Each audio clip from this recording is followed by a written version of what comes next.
Alright, now we're on to the uncommon tier. And we'll still match them kind of against these commons. One thing I will say though is it's not that clean necessarily, because the thing is, generally speaking, within these tiers, and maybe even like within a tier of one another, most of these uncommons I would rather pick than a common, and it's kind of twofold, right? One is I'm less likely to see the uncommon again, so it's like I might want to just snatch that up, even if the value is like kind of similar between the cards, because I'm much more likely to get the common card later on. And the other one though is just that generally speaking, design-wise, these uncommons should be generally more impactful than the commons. So like an uncommon that I put in A tier, for example, is probably better than the commons in the S tier a lot of the time, for example. So that's kind of one thing I will say there. So let's get to it here. Like I said in the first video, the way I rank these is kind of a trifecta of three things. The first is, if I see it in a card draft, how often can I take it comfortably and have it not mess up my deck? The second one is, when I see it in my hand, how often can I justify playing it? And then third one is, when I play it, how impactful is it? So, alignment. This is a tough one to rank. I don't end up taking it that much, which is kind of funny because I do find Regent is starving for energy on most runs. The problem with alignment, and granted, like all these, the text is outdated. It costs 3 stars, and that's mainly the problem. Honestly, when this thing was 2 stars, it was really good, probably A or S tier. 2 stars for 2 energy is a really good return. 3 stars for 2 energy is just not that good of a return. It's still acceptable, but it kind of it's similar to, I don't know, these star cost cards. It's like, you can't just fill your deck up with them unless you have giant amounts of card gen, right? Which is not the case most of the time. And so you're usually having to really be picky with the star cost cards that you add. So it's like, are you going to add this versus something that might just be a little bit overall performing better? Because the energy, it's only good if your other stuff is good, right? So a lot of times I see alignment and it's like, I need like immediate help to my deck, and having it play an extra strike or a defend is not helping me that much, right? But if I just add a card that's actually good, impact, doing something like, spoiler alert, we'll just say, what is it? Reflect. I'll give you a spoiler alert. Reflect will definitely be in the S tier. Using that as an example, it's like Reflect's almost always going to win unless they have a very specific need for energy. They both have the same exact star cost, but Reflect just does so much more directly for me. Doesn't rely on any other synergies. Alignment kind of in a way is synergistic in that, you need to have either some card draw or high cost cards to pair with it to really get use out of it. And even then it might not be something that you can justify the star cost on. It's kind of a victim. This is something I've always had a problem with in every card game, really. I call it the tax for infinites, so shall we call it. It's like a lot of cards that are otherwise pretty balanced on their own have to get reworked, usually nerfed, due to infinites. And that's what alignment was. It used to be pretty easy at 2 star cost. You could just, for instance, guiding star and alignment over and over again.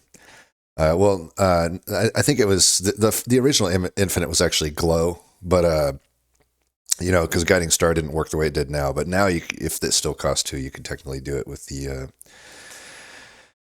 Why do I keep saying guiding star? It's a glow. Yeah, so glow would be the card that you would infinite with. You basically just keep drawing 2 cards, getting 2 energy, because glow would be upgraded, so you just infinite. So that's, I assume, why they nerfed it to 3, because I really don't think at 2, outside of that glow infinite, it was like broken or anything. But again, still, I'm going to leave it in B, because technically, even though I don't pick it that much, basically it ranks low on my pickability scale. As far as impact, though, goes, it's pretty impactful, and it does have a decent win rate attached to it in my data. It just doesn't have many picks. So I do think alignment is still fine, and I'm not necessarily super confident in the B tier rating. And I should, I'll always put these above the commons just so we keep them ordered here and kind of illuminate the fact that generally I'll pick an uncommon over a common. But yeah, going back to the original point, I really think alignment it paid the tax, the infinite tax. It's just, I really hate infinites. I wish that, this is just a tangent, sidetrack here, a rant, but I just hate design decisions based around infinites that affect individual cards. I'd much rather infinites get addressed directly. This is one of the things I loved so much about Breach Wanderers, by the way. It's just too bad that game didn't quite have it didn't have like the Riz. I don't know. It's hard to explain. It didn't have the art, but it didn't quite have like that thing that would rope me in to play it much more. But one thing I really liked about Breach Wanderers was that they just addressed infants directly by detecting if you had cycled your deck, right? And increasing the cost every time that would happen. So it's like, I wish they would just do that. Like, there's no reason. I mean, I've mentioned it before, like, there's no reason in a card game that wants to be challenging that you should have consistent, or that you should, in my opinion, you shouldn't even have infinites, but, or they should be so rare that it's just like, but both, it's both infinites and both just really small decks. Again, I think it's okay if once in a blue moon, it's like a 15 card or less deck can win, but I really don't think it's a good design when, I'm not going to say good design. I hate that term. It just implies too much. It's not good or bad design, right? It's just design that I don't like. So we'll say it's a design that I just don't agree with, to allow 15 card or less decks when you're by default drawing 5 cards a turn to be consistent in the game. So that and infants together, I think both of those things should just be addressed directly. And honestly, if they did it the way the Breach Wanderers did, it would be fine in my opinion, where it's like you just detects if you're cycling your deck a full time in a turn and starts increasing the cost of your cards. I would much rather that just be a mechanic. But, I know that will never happen, so that's just a pointless rant. But in the future, if there's any aspiring developers out there making their own card game, just something to think about, I think, because it just makes it so these cards, like alignment, could have been a fine card. It's still maybe a fine card, right? But let's just assume that it's not right now for the sake of argument. It's like a lot of times you get a card that would have been fine. And then the fact that the infinites exist or that they work too well in thin decks makes them get nerfed. And I just do not like that, because it's like, in my opinion, the majority of players really don't spam infinites or even make super small decks that often, right? That may be not true with the small deck thing, but at least for the infants, I think it's true. And you just kind of, it's a change that is nerfing something that most people weren't really using anyway. And now you just make the card in danger of never being useful, right? But that being said, alignment is still useful. I just don't think it's that top tier. It's just kind of B. I would say very low B tier. Let's see. Next card. Black Hole. I'm putting Black Hole in S. It's one of my most performing cards. This is my run data, so I did 100 Ascension 10 Regent runs, and you'll notice Black Hole has the most wins of any of the uncommon cards here. Now that obviously doesn't mean that it is the best, right? But it's just something to support my placing out of it in the S tier, and I'll kind of explain. I just wanted to support some of these I wanted to support with some sort of at least data, but just conceptually, I think Black Hole is really good too. It isn't like something that is very in your face about how good it is, necessarily. But when you play it a few times, because when I first saw the card, I was like, yeah, okay, that's okay. I don't think it's like super overpowered or anything. But the more and more you play it, you just realize how takeable and how much it just sort of does a ton of work every time, right? There is some assumption here, of course, that you have a deck that has some star generation. I just find that that's almost always the case, right? There are the rare Regent runs where that won't be the case, and then obviously in those times I just wouldn't take a black hole. So it's not necessarily S tier on takeability at a conceptual level, but I think on a practical level it is. So and I support that by the fact that out of 100 runs, I took this uncommon card 47 times. I'd probably take it more if it was offered more, right? Because an uncommon, that's about, I think, you're almost not even, that's above, I think, the average amount that I should even see a particular uncommon. So I'm pretty sure I took this at least once, a once of every time I saw it. I might skip one if I already had one, right? But yeah, it's just always doing a ton of work. I mean, even, and there's some extra synergy with something like Hidden Cache, right? Hidden Cache does double proc it. It's not like something that I would massively consider or not, but it would be something, for example, if I had an early Hidden Cache and I hadn't had any other star generation card and I saw another early black hole, I would still take the black hole in that case, for example, right? Because then it's like, well, I'm already getting it with Venerate and I'm already getting it with Hidden Cache. It's early Act 1, so I'm not having that wide of a deck yet. You know, it's still a pretty thin deck just by nature of it being early game. You know, I'm going to be able to play Hidden Cache a decent amount of the time, and that'll represent 6 damage AoE each time that happens. And that's a lot of damage, honestly, for the fact that I only spent 1 card played and 1 energy played for that black hole. It doesn't shine so much in hallways, right? You know, if I go back to my data, we kind of did some analysis on how long these fights took, and for the easy hallways and the advanced hallways, you're only looking at like 3 to 4 to 5 turns for most of these fights. There are some outliers, of course, but for the most part, if the fight is only going 3 or 4 turns, then a card like this isn't going to do that much, right? Black hole. That's not really the fights that you're taking it for. But those, all, you know, if I can bring it back again, even though they're shorter, they also just don't result in the damage taken that these elites and bosses do, and they don't result in quite as many potions required of them as well. So it's like, you know, the fights that really demand things of you in this game outside of a few advanced hallways. You know, this first page looks scary here, but keep in mind there's a lot of advanced hallways. You know, these front ones might be hard, but the majority of these really aren't, right?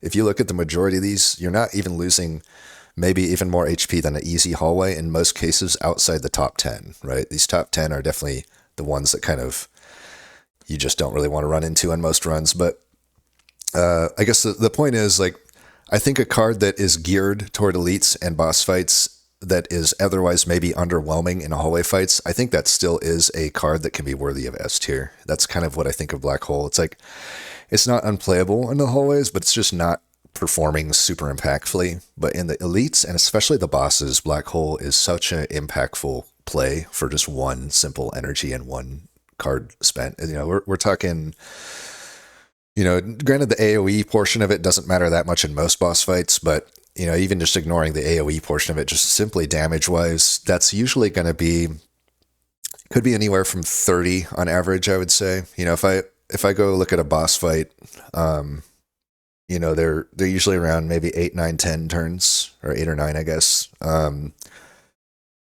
And even more, I think, it depends, right, on the act, right? Because the Act 3 bosses probably take a little bit more, or something like a Waterfall Giant. But in general, we'll just say 8, 9, 10 turns, right? And let's say I play it turn 1 or 2, and then, so we'll just take 1 off that, so now we'll say 7, 8, or 9 turns. We'll just say on average, I can hopefully play it by 2, right? That's kind of assuming that I've built a good deck. But if I've built a bad deck, then I don't have much card draw, and I can't really rely on getting it that early. But let's just assume at least that I have an okay deck. And, you know, I play it turn 2, then I got maybe 7, 8, or 9 turns ahead of me of damage, including the current turn, right? I could proc it on the current turn, but let's just say I don't have any on that current turn. You know, we're a little generous saying that maybe we average it on turn 2, so we'll be generous in the other direction, and we'll say that we don't have any other stars to play with at that turn. So now you at least have these 7, 8, 9 turns, and you're generally going to generate, in my experience with my decks, at least, I would say I'm at least generating 1 star a turn in those cases, usually 2, right? So let's say I'm only, and we're not even factoring in like the double procs with hidden cache and stuff, right? Um, but we'll just say 1 star turn even, right? Let's be like conservative. Realistically, I can get like maybe 3 or 4 on most of my runs, but we'll just say one, right? Even in that case, that's 3 times 7, 8, or 9, right? So you're looking at anywhere from 21 to like upwards of 30 or more damage in a pretty low roll situation, I would say. I would say in a realistic situation, you're looking at more like 50 to 100 damage just from the single black hole. 100 damage is like pretty ridiculous, right? But we'll say up to 50, right? Because I can definitely realistically proc a few turns like hidden cache or just like spam a few glows or something, right? Or a couple glows. That is not that unrealistic. And Cloak of Stars, and the more spammy you are with your stars, the more you can proc it, right? Because it's on any of the gain or the spend cards. It's just there are so many times you can actually get like honestly 100 damage out of this thing. I feel like I'm not exaggerating there, but I don't want to get too. We've already spent too much time talking about Black Hole. I mean, I just love this card. It performs very well. It's got kind of the two different good things going for it here in the data, right? The fact that it has so many amount of times I took it, so ranking high on takeability, how many overall wins, so that's just like, I mean, these don't really fall into the other two categories necessarily as cleanly as the first one, but we'll just say that the couple effect that with we took it a lot and we win with it a lot, right? 78%. Keep in mind in this data set my overall win rate is 61%, right? So this is pretty good amount higher than the 61%. Factoring all those things together, I think that the data definitely supports that it performed well at the very least. And then conceptually, as I've outlined, it just represents so much damage in the fights that are hard, right? Which are boss fights. And keep in mind, this is also just all very specific to my own experience with the game, right? Like if you actually run your own data, you might see different things here, and the tier list might not apply with some of these things that I'm saying. But like, just going back to the point that I do think the boss fights are the most important thing to want to impactfully build for. You kind of see it represented here. Like when I die, it's usually to a boss. So Queen accounted for 6 losses, Phantom 4. There are obviously some bad elites like Decimillipede, but that's just kind of one of many. Usually it's the bosses, Test Subject Alpha. Even the Doormaker had a few, but Kaiser Crab, of course, that one's pretty tough for me. Even the Knowledge Demon can be tough. So long story short, I'm mostly going to die to bosses, so I value cards that help me beat the bosses, because those seem to be the thing that will pull me out of out of a loss, basically. And Black Hole is just really good at that. Bulwark. It's kind of funny. I do think I'm putting in an S, but it's like, I think just based on the discourse I hear about this card,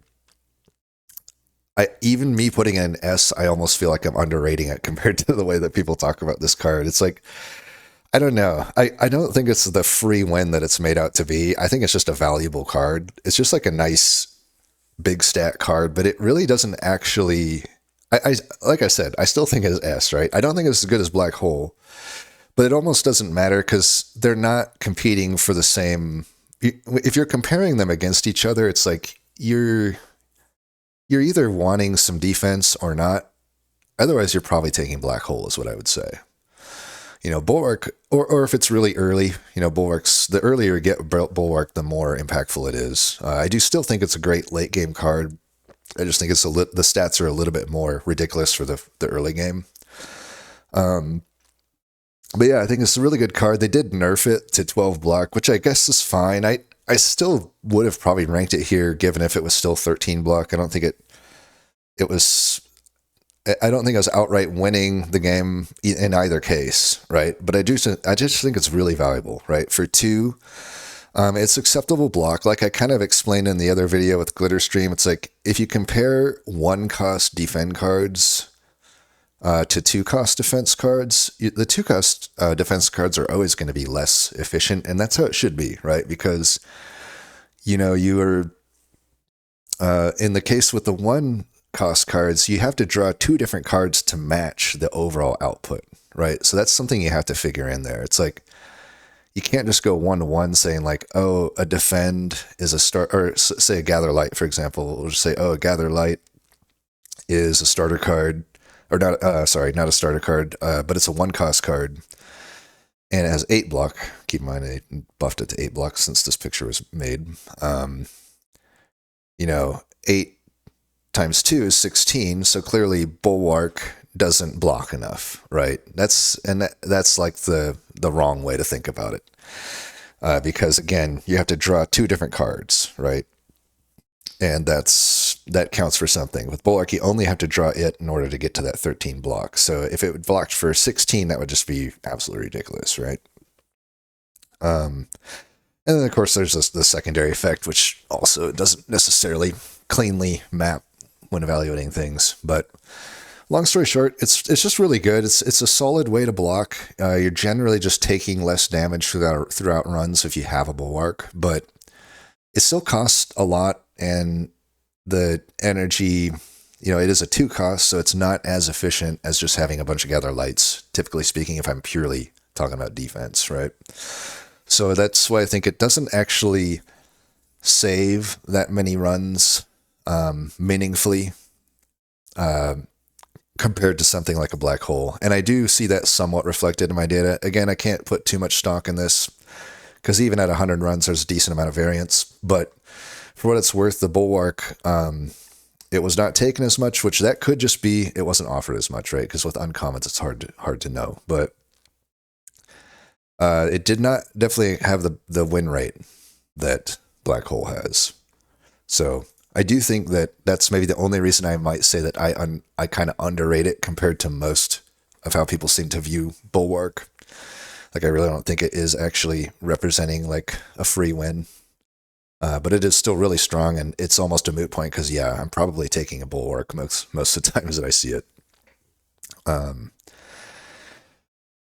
It is sometimes hard to just play the Blade too, right? A 2-cost card that generates Sovereign Blade can't make use of the Blade the turn it generates it, typically speaking, which is not usually an issue, but sometimes it is. So it is like worth noting. Sometimes it is just kind of awkward that I cannot play Bulwark and the Blade in the same turn. And even if I can, I have to somehow justify it, right? So it's like, say I do have 4 energy, it still might be tough for me to justify making my whole turn be Bulwark plus Sovereign Blade. It'd really have to be finishing something off that very turn for that play to even make sense. But yeah, on other turns, it's like if you are stuck on like 3 energy, it can be awkward if I actually need to use like a big attack that turn, and I'm taking like, say, maybe I'm like trying to finish Phantom off or something, and it's like the big attack turn, and it's like, well, even the 13 or 12 now, even the 12 block is not going to stop that 35 damage attack or whatever it is. So you are taking damage there if I can't actually finish it that turn. So there are just some awkward turns that come up that I think people kind of forget about, but for the most part, it is just very, very good card. And then Charge. Yeah, I don't know. This is a very hard card for me to evaluate. It's possible that it is a S tier card, but I don't know. And obviously the text here isn't correct at all. But now it just creates 2 minion dive bombs, which are 0 cost 13 damage cards, and they don't draw anything. So it's not like the old version. The old version was probably S, I would say, because it's like you could play it, and then its primary purpose in that older version was that like it didn't do as much damage, but you could you cycle the card that you're thinning out. So it's like the card was really focused on just thinning your deck out, right? With the new version, it's still kind of focused on that, of course, but it doesn't do it as cleanly, in my opinion. Even if the damage output is more, I just find that I would generally rather have wanted the old version. That's why I'm kind of like thinking it's maybe an A tier card. I will say it performed okay for me. Charge here, it wasn't taken quite as many as the other cards, 29. And it won a little bit better than Bulwark for what it's worth, right? So 68 is certainly good. That's what I'm saying. Like it might be S. It just doesn't like the vibes right now for me don't are hard for me to say that it is S, especially compared to like a bulwark or a black hole. Um, it's just tough because charge. It's like it's very hard to evaluate the value because the turn you play it, it does nothing. Right. The only time it does anything the turn you play it is if you have um, pillars of creation. So if unless you have pillars of creation, it just doesn't do anything the turn you play it. And depending on how early you draw it, it may not do anything the next turn either, right? Because you may, if you draw it at the top of your deck, it's kind of a card that's like you almost don't want to draw it either at the top or your bottom of your deck, especially not the bottom. Like the top is fine in a lot of cases, but I just think the value isn't as quickly realized in those cases. So like it does result in a lot of chip damage, especially in the hallways. So I don't know. It's tough. And again, if you bottom deck it, it's completely useless, right? If you fully bottom deck it, it's just unplayable. But if you bottom deck and it's like there's 3 or 4 cards in your drop pile, but all of them are good, that's obviously really bad too. And you don't want to use charge there in a lot of cases. So it's like I do kind of wonder about the consistency of the card. There is a certain frustrating element to that, which is probably maybe keeping the vibes down to an A tier. So it's like I feel like pragmatically it's S, but like I don't know, the vibes I'm getting from the card feel A. Does that make sense? It's probably fine if that doesn't make sense. So you probably you have to be as stupid as I am for that one to make sense, I think. But we'll just go with it. So charge at A. I could be willing to be convinced of an S because it's like theoretically it certainly is very good into those boss fights as long as you don't bottom deck it. Because it is a thing where it's like the more a fight cycles, the better a card like charge is going to be, right? So those boss fights that last 8 to 9 turns, like you can thin your deck down to like exactly the cards that you need to keep cycling, and then it's very impactful there. But I don't know how impactful it is into hallways. Sometimes it's fine, sometimes it's just pretty bad, leaving me not wanting it to put it in S, I guess. There's enough bad situations, I think, when drawing it in my hand that just doesn't feel S. Child of Stars. It's either A or S. I will say it didn't perform necessarily that well for me. But again, how much can you blame Child of Stars for that, right? That's why I care more about like maybe the total wins than I do the actual win rate.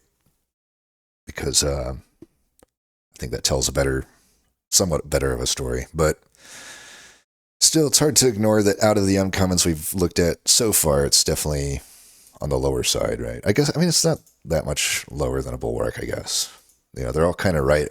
I feel like 66% does feel like right on the cusp of A and S tier, just generally speaking, because it's like, okay, it did raise my win rate technically, but it's an uncommon, so I find them later. So any sort of Act 1 deaths are already kind of skewing that win rate up a bit, right? So above the 61%, I guess is what I'm saying. So it's like, I don't even know if it seems to have had that positive of an effect on my win rate, but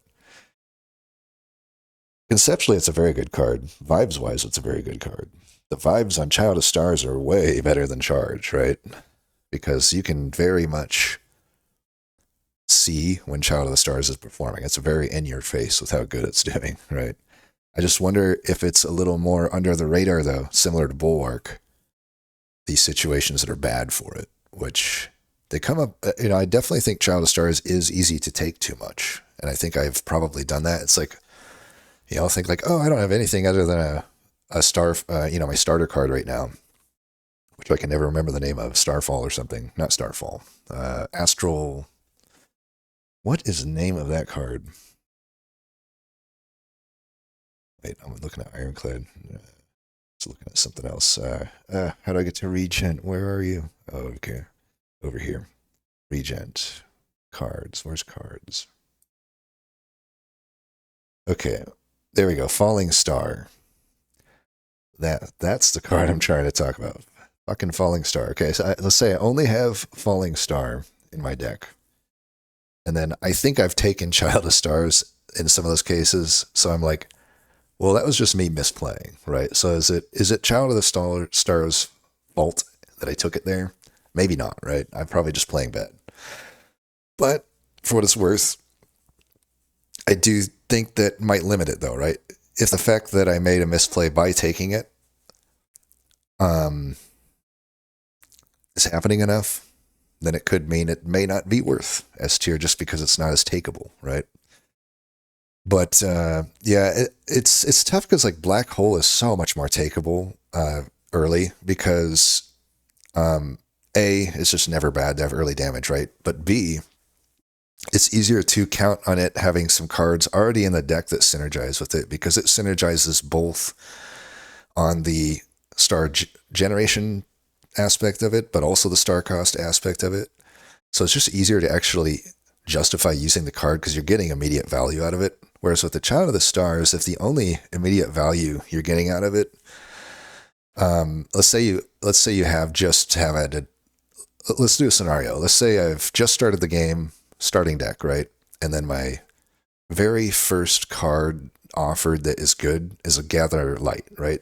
This card here. So I take Gather Light. And let's say at the next draft I'm offered a Black Hole or a Child of Stars. So I think the greedy side would be to take the Child of the Stars, right? Because later on it's probably better than Black Hole, even as good as Black Hole is, right? But currently it's way weaker, right? All it's doing is adding 4 block to the time that you play a whatever that card is, right? Falling Star.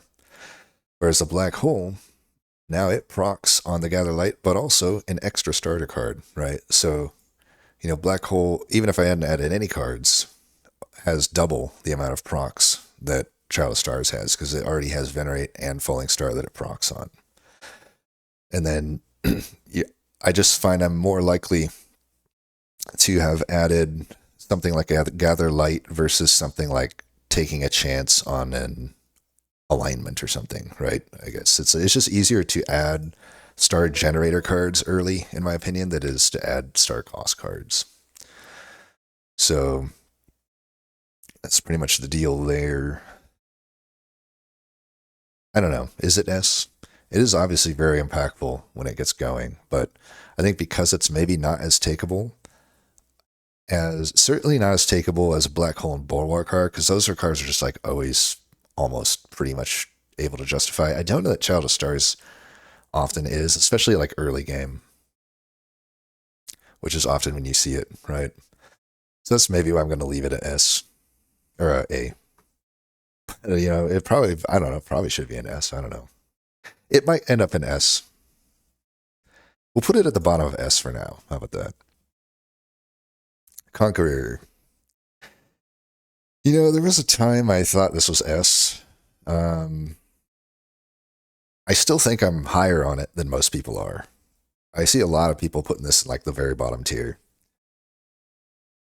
which I definitely don't think is the case. For a while, Conqueror was doing pretty well for me when I first started. For whatever reason, it just didn't make its way into my decks very much at all later on. I don't know. It was a card I would just sort of take when I was newer to the game without really understanding if I should take it or not, right?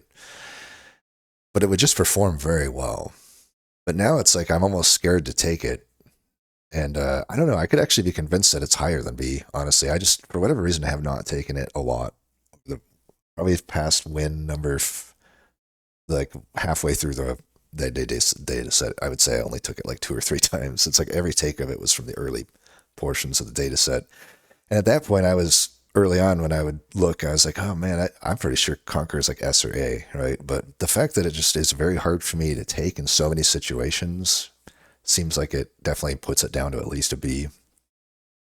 I don't think it's a D though, because like I said, for 1 energy, when I do have it in my decks, it performs so well. It's like 1 energy for any remotely good amount of forage just represents so much damage. And that finishes off so many fights in the game. It makes it kind of performs well into all of the, you can use it in hallways pretty effectively, even without that much forge. It's still representing a lot of damage, and you're probably finishing an enemy off, which is always usually a good turn in the hallways, especially the advanced hallways. And then it's still fine in the elites and the bosses. The only thing that might suck there is like if you don't have a way to play Sovereign Blade a lot, it's only used as a finisher usually in those cases. That's not necessarily true, but it kind of is to some degree, right? And it does make it kind of a dead draw in the boss fights some of the times, which I guess is maybe why as I've kind of geared more toward beating bosses, maybe I'm less boss minded, and maybe as a result, Conqueror doesn't make its way into my decks as much. But it does just feel kind of risky to take because it's like, and even some of the now that they got Aeon Glass, it's like the dude has 3 artifacts, which is not necessarily too hard to strip on this character that has a lot of double debuff type cards, but even still, it makes Conqueror even like tougher to take, I think, because that to me is the hardest boss in the game now, especially as of the latest patch. And if I got a card that is iffy into that, it's pretty hard to justify taking it. So I think Conqueror is kind of, I could almost put it in unsure, but I'll put it in B for now. For what it's worth, I had to go pretty far down the list to even find it here because it hasn't been taken that much. Yeah, Conqueror. So I only took it 14 times in 100 runs. That's really not that many times, right? It performed okay though, right? It was at 64 for a while. It actually was my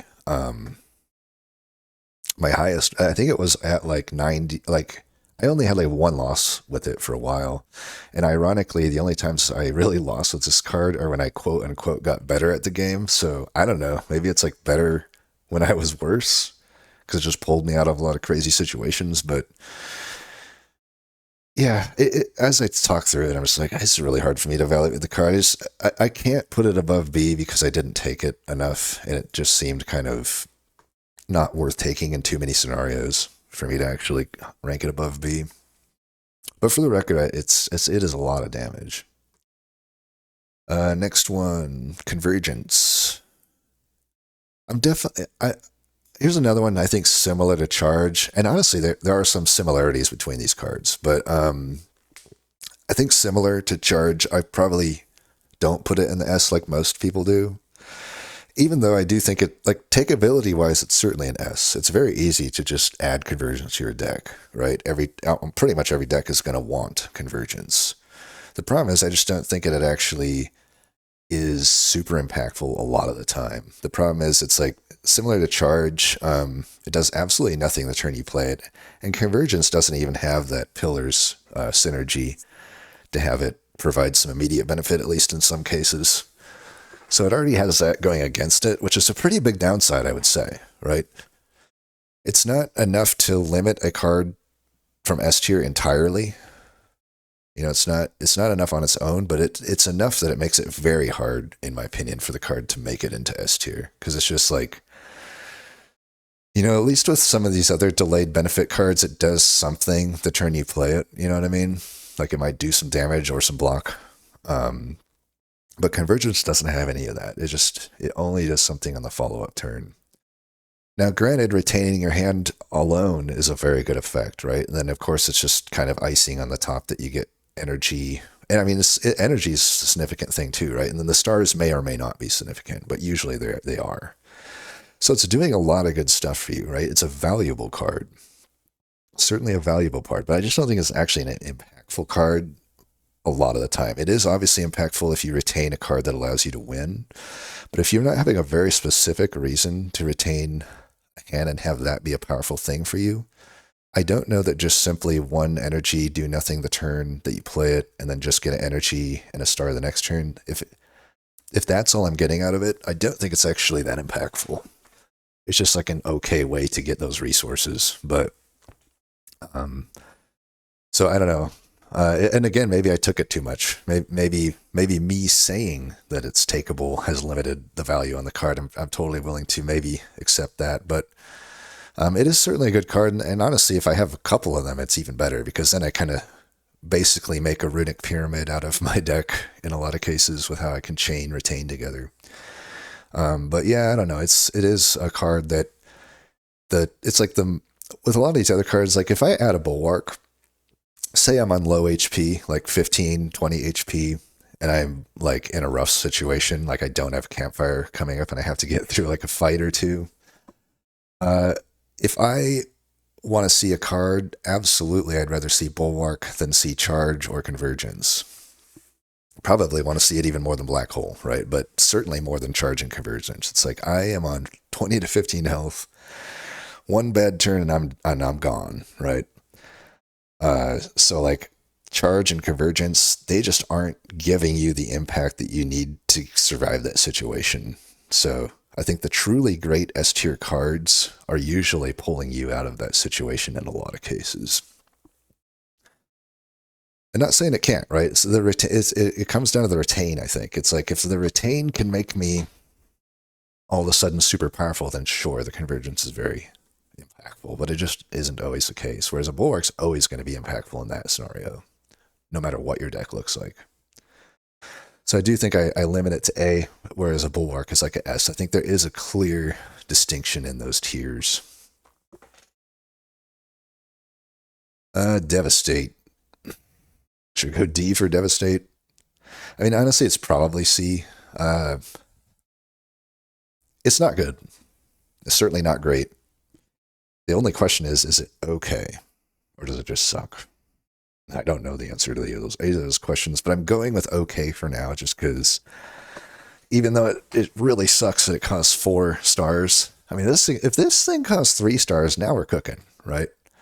It is funny, like there's a significance, there's much more difference between 3 and 4 stars than there is between like even like 1 star to 3 star, I would say. There's a big difference when I can play the card before seeing any card generation is a big thing, and that's why that's the main problem that Devastate sucks with. It's like you have to see star generation to be able to play this card that is kind of early game oriented. So like, early game I might not really have as much star generation because that's just the point in the game when flat damage would be at its best. So it's like if I have a bunch of star generation locked in, it's usually that I'm in Act 2 already. So like from Act 2 and beyond, it's just very hard to add Devastate. That's, I guess, what it boils down to. I don't think it's that hard to edit in Act 1. At the same time, it's still not like, even if I compare it to the commons that I have in A and in the A tier, so Collision Course and Guiding Star, just comparing those, if I was offered all 3 of those in a card draft, I would very rarely take Devastate over those 2. I'm certainly never taking it over Collision Course if it's Act 1. I would say that, even if I have some okay star generation. And I mean, that's not necessarily true, right? It really depends on where I'm at in that run. But just generally speaking, it's just very hard to take Devastate when so many better options exist. And I think you can probably do okay just kind of avoiding it altogether. But I don't know, that there are just one-off cases here and there where I need that early damage and I can support the star generation. And in those cases, it does perform. So it's like, it feels maybe wrong to put in D when that situation has come up enough times. But for what it's worth, let's see, Devastate, I don't think it did too well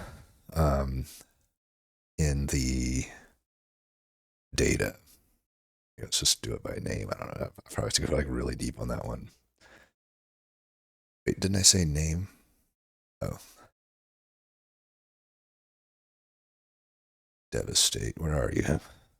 Yeah, picked it 9 times out of 100. That's certainly not B or above tier.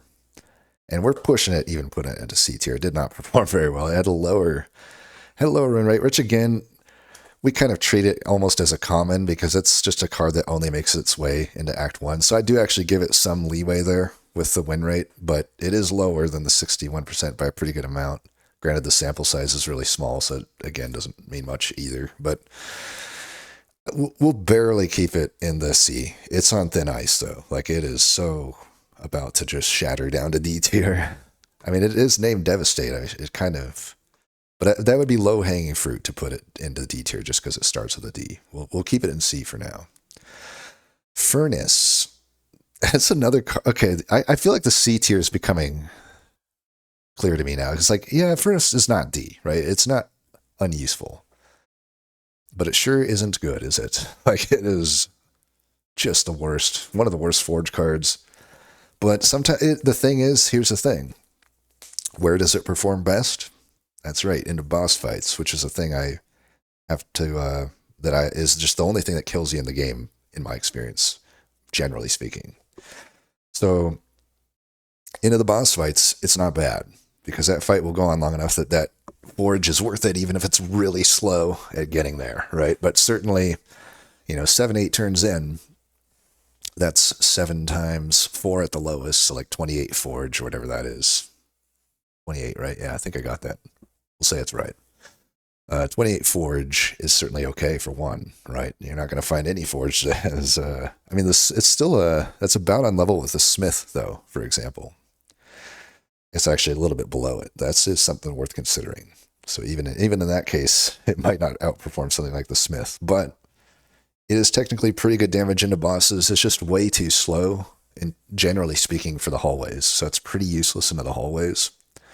Not completely useless. I mean, it can still technically generate damage, so it's not completely useless. It's just very underwhelming in the hallway fights. But the longer a fight goes, the better it can be. And, to some degree, if for some reason you just have a lot of defense, it could make sense to add a furnace. The fights are going on long, and you can afford for them to go on long because you got like a reflection or something, and a bulwark. Say you have just a good turtle set up. Then furnace becomes more enticing as well, even into the non-boss fights, right? So it's certainly not useless. It's just very, very inefficient. I mean, compare it to a bulwark. Bulwark gives me 10 immediate forge. Furnace gives me nothing the turn I play it, and I have to wait 2 turns for it to still be under the amount of stuff that the bulwark has. Let's see here. I don't know if that made sense. Hopefully it did. Gamma Blast, I am very unsure on what to do with Gamma Blast.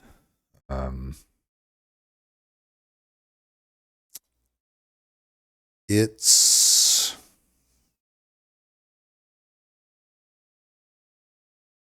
doesn't perform well, but it seems like it should be better than it is.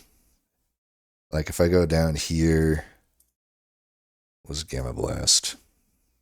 Yeah, it's pretty low win rate, 44%. But still, it wasn't taken that much, 18 times.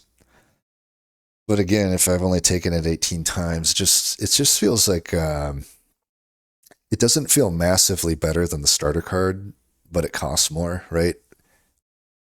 And that's just feel wise. Like on paper, it's a lot better, right? Like 13 damage is really good. You get double the stacks of the debuff.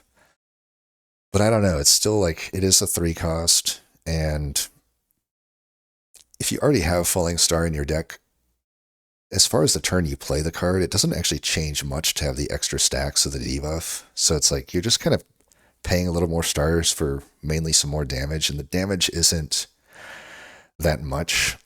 Like a Comet, on the other hand, feels really good, right? I don't know. Gamma Blast just doesn't feel as good for some reason. And I can't explain it with numbers because the numbers actually seem like it should be good. So I'm not that confident in this evaluation, but what I will say is like, for whatever reason, it seems like Gamma Blast just isn't that takeable when I see it. There just seems to be better things to be adding to my deck in most cases. And then even when I do add it, it hasn't performed very well. So I can't really sign off on it that much, even though I do know that I do see Gamma Blast as another card typically ranked pretty high. So it's like probably, if you're just brand new and this is the first tier list you're ever seeing, you could probably, I would go with them over me. Let's put it that way on something like Gamma Blast. Like if they're finding success with it, I believe them. So I'm like, it's probably good. I just need to figure out how to use it better, or figure out when the situations to use it are better. Generally speaking, though, I don't know. I think a lot of even like an alignment, a lot of cases actually might be better for me. Just depends on what my deck looks like at that point. What else? Glimmer. I mean, how do you even rank Glimmer? Can't be worse than a B because it is card draw. but it's just not that good of card draw. At least it doesn't cost any, it doesn't cost any stars or anything. But as far as like digging through your deck, as far as like digging through your deck, it's actually just equal to a glow, and a glow already generates like a star as well, or two, which is just so much better than glimmer. It's like somehow, basically the way I look at it is like somehow the fact that I can put a card on top of my pile has to outdo just generally getting a star or two. And I think in that case, most of the time the star wins out. So if I were to compare it 1-to-1 with glow, I'd almost always just want a glow. The glimmer is like if I just need emergency big card draw, like if my deck has literally no card draw at all and it's starting to get to like mid to late game, it's like, oh crap, I really need card draw. That's really the only time that glimmer makes sense to me to add, unless I have like a reason to put a card on the top of my draw pile. The thing is, the only cards that sort of interaction synergizes within the Regent, it's only like 3 cards, I would say. It's only like where is it? The Kingly Punch and the Kingly Kick. It would synergize with those because it counts as being drawn twice, which is not great, I would say, if that's the only reason I'm taking it. And then the other one would be I Am Invincible. They actually are all right around each other. Interesting. But yeah, I Am Invincible is actually the best case scenario for it, I would say. If I have I Am Invincible, absolutely Glimmer is going up in value. But if it's just Kingly Kick and Kingly Punch, it's hard because like I've usually abandoned caring about Kingly Kick or Kingly Punch by the time I'm to late game. It's very hard for me to like build a deck around those being my main game plan, right? So I suppose Glimmer would be better if I typically used Kingly Kick and Kingly Punch as like an actual primary game plan. They're usually just entering a deck to help Act 1. And that's usually it. They're pretty unplayable. I mean, Kingly Kick's like much more unplayable later on, I feel, unless it's a boss fight. But even in a boss fight, I feel like the Kingly Punch is still outperforming it. But we'll get to those cards when we see them. But I'm just thinking of the reasons I would actually care about Glimmer putting a card back onto my top being a positive. And of course, it can smooth out turns as well. So that would be the only question mark here is like, is the fact that I can just smooth out a turn worth more than a B tier for being, a skim, basically? I don't know that it can go above B. That's what I'm getting at. And certainly it's only taken 17 times. It's not a high take rate, but it did win a lot. It did win a lot. I don't know. It is card draw. So is card draw by default actually A? I mean, if energy by default is B, that actually feels kind of right. But now it feels wrong to put it next to convergence and charge. That's my problem. It's definitely not as good as charge and convergence. At least in my opinion. I'm sure maybe you could, who knows? Maybe people find out that Glimmer's really good, right? But I haven't found it out yet. Even though I have some evidence that it's pretty good because it actually has a high win rate, but it's such a low take rate that how much can you even care? Like, how much can I actually even care that Glimmer was taken about the same amount of times as Gamma Blast, 17 versus 18. It's pretty much the same. And obviously the win rate is way better on Glimmer than Gamma Blast. But at that sample size, does that even mean anything? I don't know that it really means anything. Because I could absolutely see Gamma Blast maybe start to improve in the win rate as I take it more. Because it does seem like it should be a good card, right? So maybe I should be just be putting them in unsure. Honestly, at that amount of take rate, it almost feels like it should just go to unsure because I just haven't had enough sample size with it, right? But that's what I feel on them right now, at least, so I'm going to leave them there. What do we got now? Are we on to Hegemony? Hegemony's really good. It's so weird, though.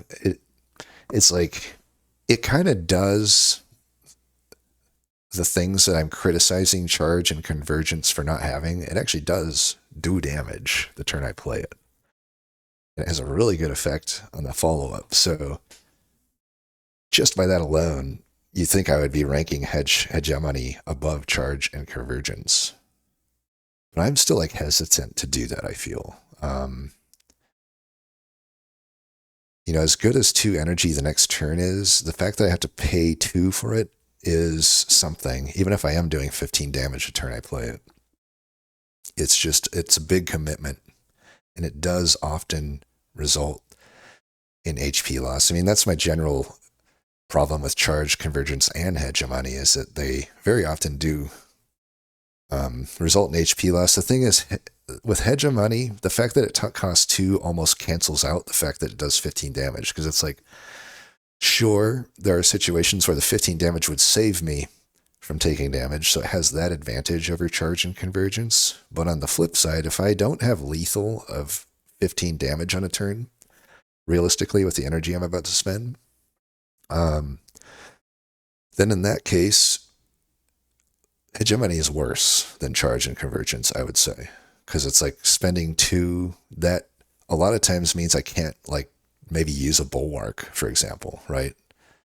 Whereas with convergence and charge, I could put a turn together where I just play convergence or charge and then bulwark, and that's a really good turn. I usually block maybe all of the damage or most of it by doing that, depending on, where I'm at in the game. Then I still get all of my effects. Whereas with a hegemony in that situation, if I don't have lethal, playing a hegemony to get my effect cost me health. So that's actually why I'm leaving it in A, and even I think below charge and convergence, even though it's pretty close. I think all 3 are pretty close where they're pretty good, just maybe not quite S. But hegemony doesn't even feel like it would ever be S. I don't know. On the one hand, it is a great way to generate energy, which again, the catch-22 with this card is that it generates energy probably better than anything in terms of consistently generating energy. And it also upgrades to do 3 energy, by the way, so it's actually positive on energy, unlike a lot of these other cards that kind of just are even, but even for overall energy spent versus gained. Even with all of that, I don't think hegemony is better than convergence and charge, because the effect on convergence and charge, it is really good. Like, the effect is S tier worthy, absolutely, on those cards. It's just the fact that they don't do anything the turn you play them. I think it just results in too much HP loss in either case with all of these. Okay, and we can do Kingly Punch and Kick probably at the same time. I mean, I don't think they're super far off of one another, but they feel right here. Well, I don't know. I'm definitely going to put them above Devastate and Gamma Blast and Furnace. I would never take them late game, though, in almost any scenario. So they are uncommons that are only useful for Act 1. That already kind of limits that, because it's like, you are obviously seeing a good amount of uncommons in Act 1, but, typically speaking, you're going to see more uncommons in the Acts 2 and 3 than you are in Act 1. And once Act 2 and 3 are there, I really don't know how takeable Kingly Kick and Kingly Punch are. It's the same problem with Devastate. It's like, it's just hard to want those cards at that point, because they really do fall off getting played, in my opinion, unless you've built your entire deck around them. Which I also think building your deck around these cards is not necessarily that strong. I've done it, but it's like, there are just enough fights in the game that kind of counter that, where it's like, having a generally useful deck doesn't like a card like Kingly Punch. It's the same thing with Rampage, right? It's like, the ability to cycle your deck is obviously good, but there's enough fights in the game that already combat that, right? That I don't know that you can overcome the downside. Like an Ion Glass, for example, you would have to draw a lot of cards for Kingly Kick and Kingly Punch to be good. And Ion Glass is already one of the hardest, if not the hardest bosses in the game.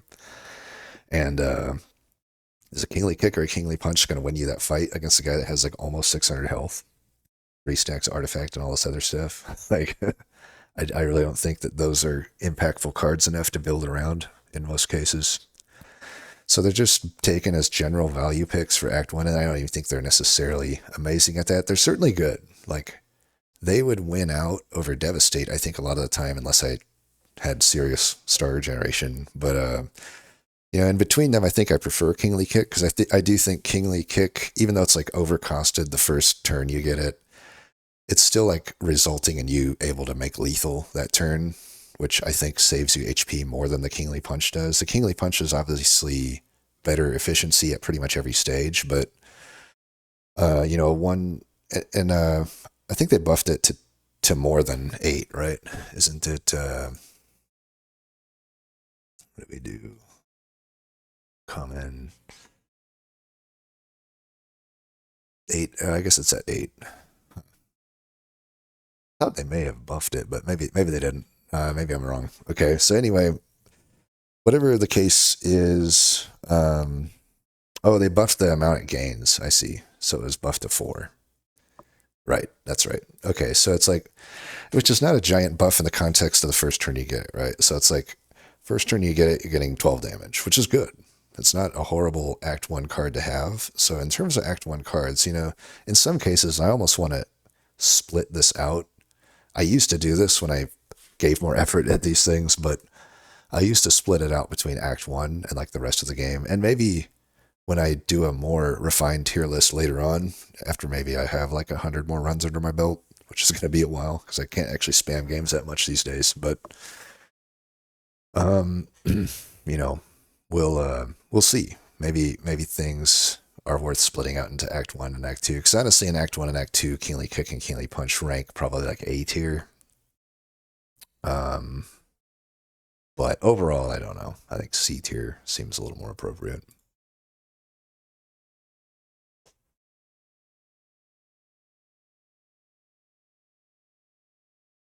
All right, 1 second. I need to take a quick break.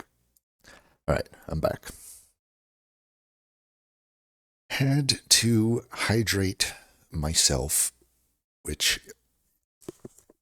I'll do my part in society. And this is your announcement, or your public service announcement. If you haven't drinking water in the last, say, 30 minutes, why don't you go up, pause the video, or keep it going. Keep it going if you got headphones, phone, whatever. And get yourself a nice, tall glass of water. There's no way that can be bad for your health. And it's most likely going to be good for your health. We'll call it an S-tier move for your health right now. All right. I assume we're all back from our water break, all thirsty, or no longer thirsty, and hydrated. And what card were we on? Knockout Blow. Okay. Definitely D or unsure. The reason I'll maybe put it to unsure. Yeah, let's put it unsure. I want to say D though. If I were to rank it, it would be a D. Let's go to Knockout Blow. If it's even here at all. I don't know what that I took it past the point I earned Ascension 10. HIJK, where are you? K. Oh, it got taken once? Oh, but it did win. Shit, 100% win rate. Best card in the game. Yeah. Seriously, if I've only played it once, when I've passed the point I've gotten to Ascension 10, it would be a disservice to rank it. Honestly, it's probably a disservice to some of these that we ranked them anyway, but for sure, we have not taken it enough. The reason I don't know, conceptually, I don't like it because 3 for 30 is not horrible, but it's not great either. That's, efficiency-wise, it's technically better than something like Hegemony, but the consistency of the actual secondary effect between Hegemony and Knockout Blows, I don't know. Whatever the largest void we know of in the cosmos, it's that big. That's the size of it. That's the size of the gap between these cards in terms of how consistently I can just play my card and get energy versus kill an enemy and have a need of then having 5 stars. Obviously, only AoE fights count or resurrection fights count for Knockout Blow getting its secondary effect. So that's already a lot of fights where it's not doing anything in. So, if it's just 3 for 30, it's certainly not good. But maybe I could be convinced that it is good. It is kind of, technically speaking, it is more damage than Reaper by just 3 damage or so. the Necrobina card, and that card is usable, but obviously having retain is a big thing.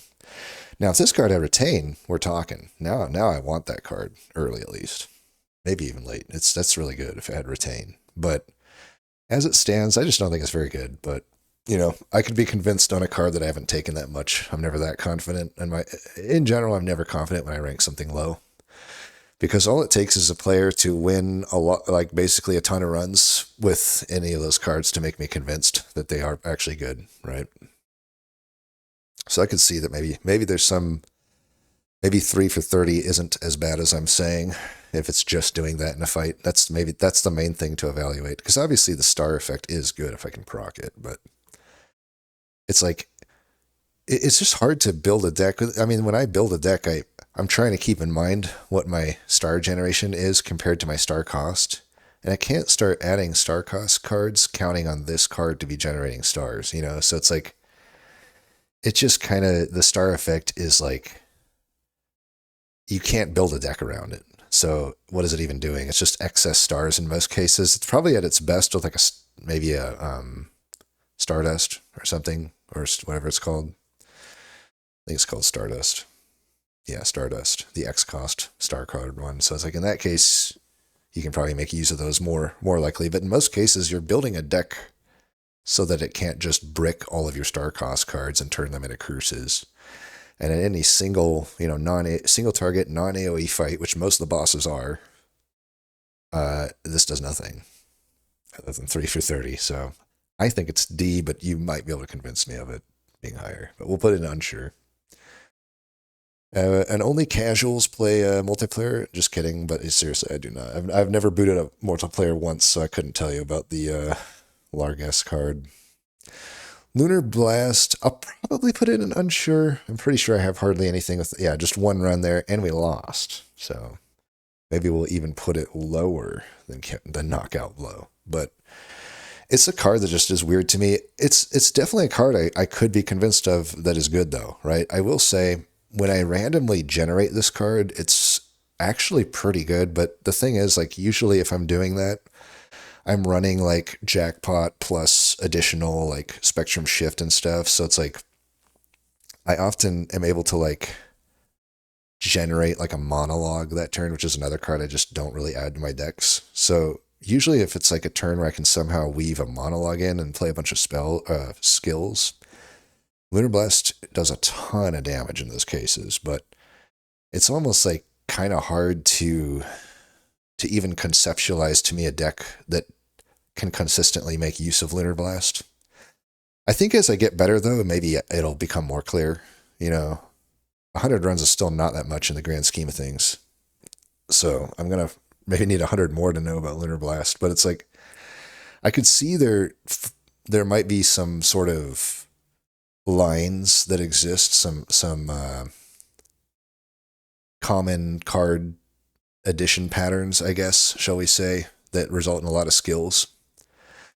And maybe then it's good. The thing is, though, it seems like they're already kind of making that hard to rely on that much, because the Dorito, I haven't actually had that much issue with Dorito so far, but I could see in the deck, it would just make me not want to build a Lunar Blast centered deck. Let's put it that way, because it's like just the existence of Dorito. It's like that deck, whatever that deck is, would probably lose to Dorito pretty hard.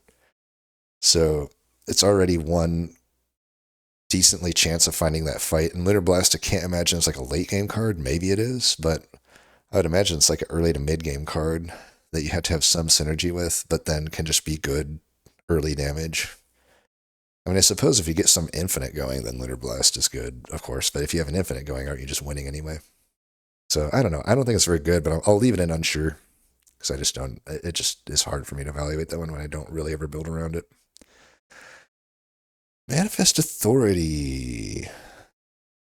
Top of B, bottom of A, maybe. I don't know. It's a weird one. It's like kind of underwhelming in both its unupgraded and upgraded form, yet it's like enticing me to do both of those things. Because it's like, sometimes I just need a block card. That's the main reason I would add Manifest Authority. And then there's that bonus of like, maybe you can high roll the colorless card. I just don't know what the chances of that are. I've never really done the proper analysis of what, how often just one random colorless can be good because it's just so situational. But it certainly isn't bad. I don't think it's a bad card. I just think of the cards that create cards, it's maybe not one of the most desirable, but it's like the upgrade, it's like really good because you upgrade the random colorless, but it's again a random colorless. I will say upgrading them though, to me feels like it significantly increases the pool of cards that will not be a brick. Some of those, like a mayhem getting generated at 1 cost, for example, is a lot different than one getting generated at 2 cost. One of those I'm probably able to do a smooth turn if I'm just doing Manifest Authority into that with a 1 cost and then able to do something else with my other energy. Whereas if I have to spend 2 on it, that's probably my whole turn to some degree playing both Manifest Authority and that's going to result in either a lack of getting some other scaling card into play or a lack of defending like a hit. So I'm like paying HP to do that. So the only thing that sucks about the upgraded version is it only goes up to 8 block. So it's just a 1 block increase on the upgrade. But it still feels like worth it. It's definitely a card that is not bad to upgrade. But I don't know. It'd be hard to go above B with it. What is my data even on that one? Manifest Story 23. That's an okay take amount, roughly 1/4 of my runs, and then at 1 and an okay rate. It's definitely not a great rate, I would say, being that it is a card I could add at any point in a run, so it doesn't even have that early game skew. So it is a little bit below my win rate, and being an uncommon certainly is not necessarily evidence in the positive, but I'll leave it in B for now. It certainly has a good vibe to it. The card definitely has a good vibe to it. Monologue, definitely putting that in unsure. I don't even have to look at my data there. I know that I've never taken it. Okay, let's see if I've taken it. Yeah, I've definitely not taken it. So, and it's definitely a card I could be convinced of. But and in fact, maybe more so because I will say, I outlined that situation with Lunar Blast where it like has a monologue to start the turn, and then it's good. The other thing I will say is every time I generate monologue, regardless as if I have a Lunar Blast or not, it ends up being a good turn. So it certainly seems great when I generate it from a jackpot, particularly. But actually adding it to the deck is so hard for me to do. Probably in a similar way to Lunar Blast, just because it's like I don't know what that deck looks like that plays a bunch of skills. And maybe if I learn what that deck is and I can consistently rely on it, then monologue goes up, right? But I've obviously had runs where the thing is, I almost lean toward it might be those sort of colorless generation heavy decks, because those decks do end up playing a lot of skills typically. It's just like kind of hard to predict how many skills might get played, because it does kind of rely on the randomly generated stuff to get something proper out of monologue. So it's like, I suppose it would be good in the decks where I'm generating a lot of random cards. So that's the one thing I'd like to play around with a bit more, is taking monologue in those situations. Because it very well might actually be a good card, but conceptually, every time I've seen this card, I'm just like, it's like a bad flex. It's like I have to put a lot of work in just to get a flex, like an upgrade, an upgraded flex worth of strength out of it. So I don't know. As an uncommon, it feels hard to justify a lot of the time, and you kind of, even with the strength, you kind of need some multi-hitting card to go with it. So like Radiance or Star Dust, I guess. But yeah, if you could get it with them, it's good. It feels actually kind of similar to Terraforming to some degree. Like it just kind of is a combo card. Then Orbit. Orbit's really good. Probably S. I don't know. Powers are just so good, I feel. Like, come late game, you can kind of fill your deck up with them, I feel. I don't know. Obviously not to some ridiculous degree, but you can be surprised how many kind of just fit sometimes, and Orbit is definitely one of them. Let's see, what did Orbit end up with? 34, that's a very high take rate, and the win rate's pretty good, 67. That's not far off of Bulwark, right? If I go back to, they were actually right around each other, so it doesn't feel horrible to put it in S.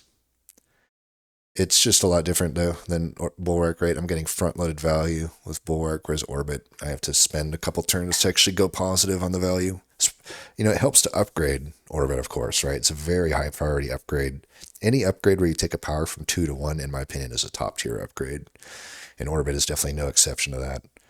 So it does require an upgrade to really get going. It doesn't absolutely require it, though. I will say that even in a boss fight, playing it for 2 is definitely going to be worth it, even if you have to pay some HP to get into play. Because again, it's like 7, 8, 9 turns maybe. That's a lot of energy extra that you're getting out of that. So especially if you're able to kind of the thing is, Orbit actually synergizes with the cards that generate energy the next turn even more so because it just lets you proc Orbit even more. It's like a hegemony or convergence, for example, are pretty good with Orbit. They kind of can never have enough energy generation, I guess, and maybe even alignment to some degree. But I do think it's S. I think it is really good. It just does require upgrade. That's the only thing that might limit it. Not hard require it, but it sure wants it.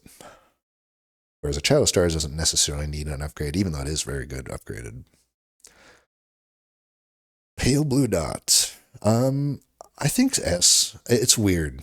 Certainly one of my best performing cards for sure. Maybe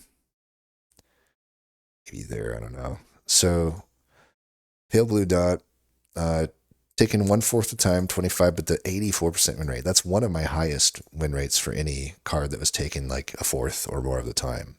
In fact, it might be the most. Well, there's some rares that I know are higher. It's hard with the rares because you don't get offered them enough to have a sample size of 25. But you'll see some interesting stuff there.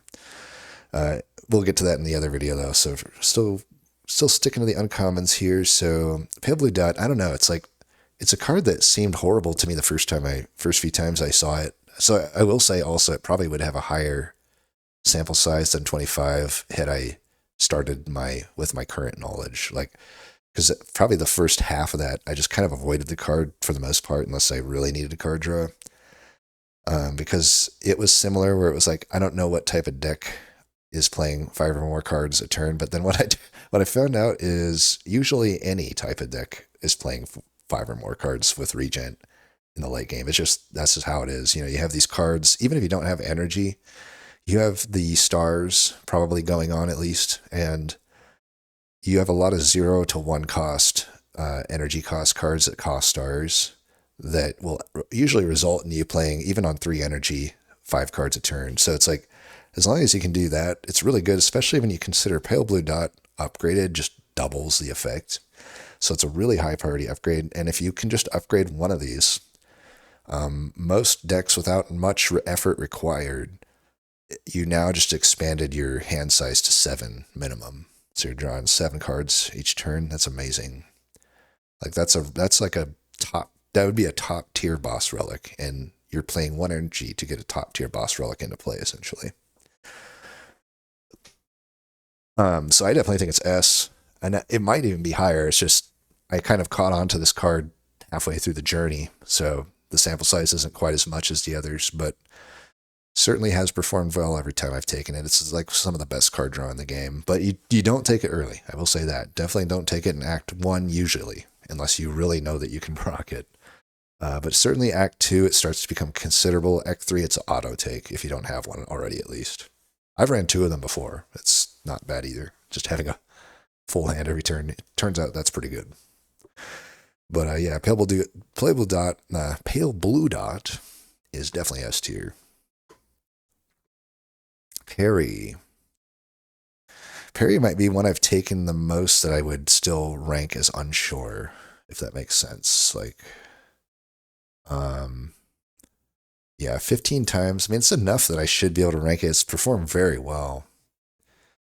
But the thing is, like, I think it should be S maybe, but I just haven't found it enticing enough to take enough for me to put it in S, if that makes sense. It's not really a card like Pale Blue Dot where I started taking it and I was like, oh, it feels really good. The thing is, it has been performing, so I'm like, maybe it is S, but it's certainly a giant number. This number is way off. It's like 10 now. It's like 10 and unupgraded and 14 block upgraded.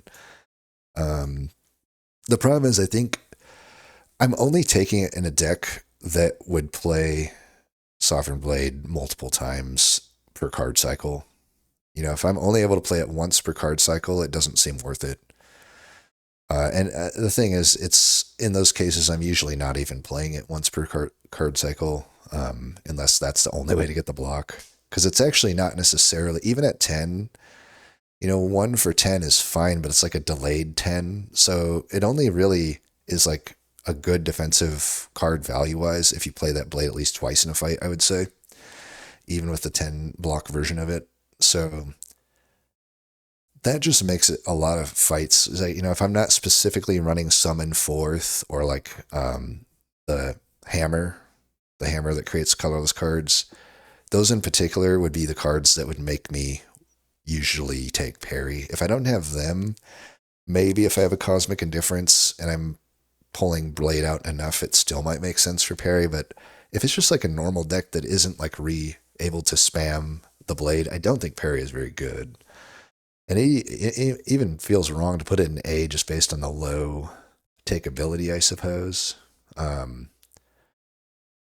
but it's certainly very impactful in the decks that it makes sense in. So, and it's definitely S tier, by the way, in those decks. Absolutely, it's probably at the top of S. But overall, I would probably put it in A, even though I don't know how useful it is. It's a very specific card. I think it's like just specifically S or specifically C or something. But the S is so hard that it makes me want to put it in A. The gravity on the S for parry is like much more than the gravity of the C. Particle Wall. I think I'm higher on this one than most people. I definitely think it's an S tier card. In terms of like most of my runs, this just represents a what do you call it? Um, apparition. I don't know why it took me so long to remember that. It's like a zero cost apparition that doesn't exhaust. I just simply do have enough stars usually on runs that Particle Wall can be played for whatever block I require that turn. So it's a card that single-handedly, as long as it has the support, solves your block. Now, what might limit it from the S tier is the takeability, because there are still runs where Particle Wall would be a mistake for me to take, right? And especially at the point I see it, right? There are some runs where it's like, well, I had to just speculatively take it. It's not the worst card to speculate, though, on, is the thing. Like, even if I'm just playing it for the 9 block one time, that's obviously not efficient as a lot of these other cards, but it's still not inefficient, I would say. In a way, that's a leap, because a Venerate is like one of the worser ways to generate stars, and that is just a 1 energy payment. So in a sense, it's kind of like a leap at its worst case. Now, obviously, you have to combo 2 cards to make that happen, so it's not a 1-to-1 thing. But I'm just talking purely value-wise, I think that's comparable. And realistically, you can play it more than once. And it's just like, it's basically an X-Cost card that is super flexible. It's like an X-Cost card that I get to choose the X amount on. And that's really good, especially when it's like relatively efficient. So I think it's really good. I mean, takeability wise, I only did go 25 on it, which is still high, I think, for an uncommon, but not as high as ones that are like auto take. But I think it's still S because I think the impact is insane on it. 76 is definitely one of my higher win rates for what it's worth for uncommon. But you could maybe convince me of A. Pillars of Creation. And I am tempted to put it in S. It's a card, definitely I caught on to Black Hole and Child of Stars sooner, obviously, and even Orbit than Pillars of Creation. Pillars of Creation is probably similar to Pale Blue Dot, where it's like I only kind of caught on to how good this card was toward the last half of my set of runs. But even then, it's performed pretty well. I took it 31 times, considering that I wasn't taking this card.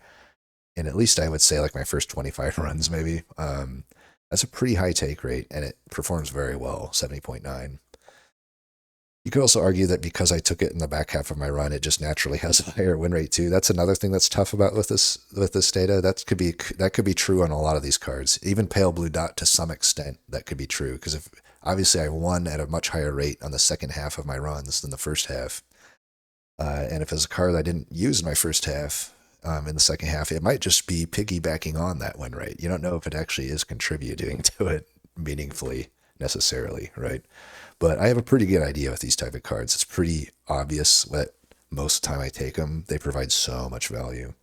I can't even put a number on how much defense Pillar of Creation can typically generate for me.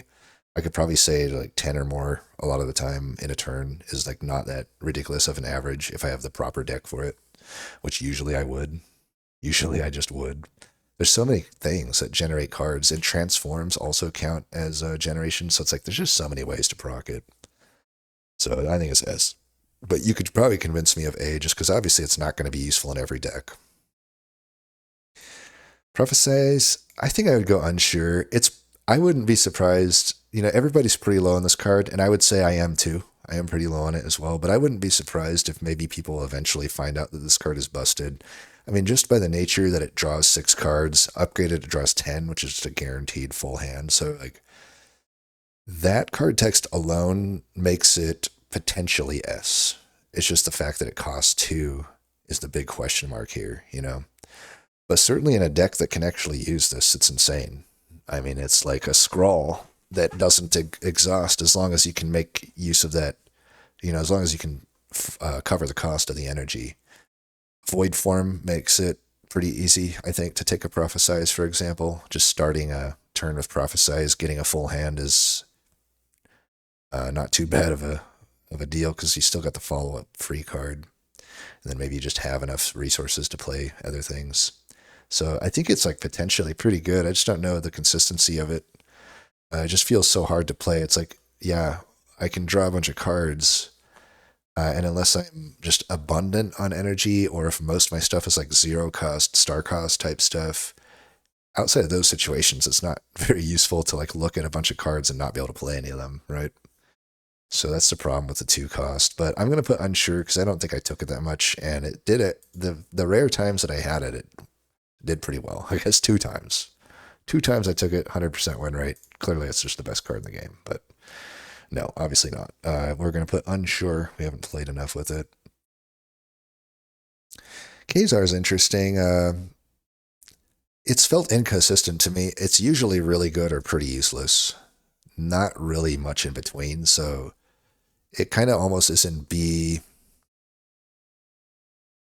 It's similar to Manifest Authority. I would say both of them might be pretty close overall in value. The highs are higher for Kazar, I think, and the lows are lower because it's never hard to spend 1 energy and get 7 block. I think it does 8 block now, doesn't it? Let's double check. LMN, no, still does 7. Okay. I mean, maybe these are out of. I thought these were up to date. Yeah, they are up to date. So it's still 7. But 7 for 1 is still like justifiable. So you just do it and then you get your effect. With a Kazar, I'm actually committing resources, more or less. A resource that is more scarce a lot of the time than energy. That's not always true, though. And when it's not true, then Kazar obviously is better. But I just think it's true too much of the time that that's the case. It's like, well, I got a lot of things I can use stars on. Do I want to take a risk here and maybe brick with the Kazar? Or do I just go for a guaranteed knowledge of what these other star cost cards are going to give me, right? Because all the other ones do actual specific things. But so that's often the debate with Kazar. It doesn't matter, though, if you have so many stars that it doesn't matter, right? In those scenarios, it's really good, I think. Or sometimes if you just were looking to add star cost cards, Kazar's, and you're like really looking to add them, Kazar just kind of fits there as well, even if it doesn't have any specific synergy, because it is kind of just free to play, so to speak, since you might have added a hidden cache too early or something, right? And you have just an abundance of stars and you're just looking for something to pay off, then Kazar fits there. So I could actually be convinced that it's better because it is usually with 3 colorless cards chosen, usually it's going to be something good. That's the thing. But it just feels like it has bricked for me more than you'd think. So it's like pretty hard for me to sign off on it being higher than B. But I could definitely be convinced that it's higher. What was my Kazar data? I guess the uncommons kind of skipped a lot of the letters of the alphabet here. QRS, where are we? Q, G, H, K. P. Man, I've been doing the ABCs too much lately. I should be on top of this. So I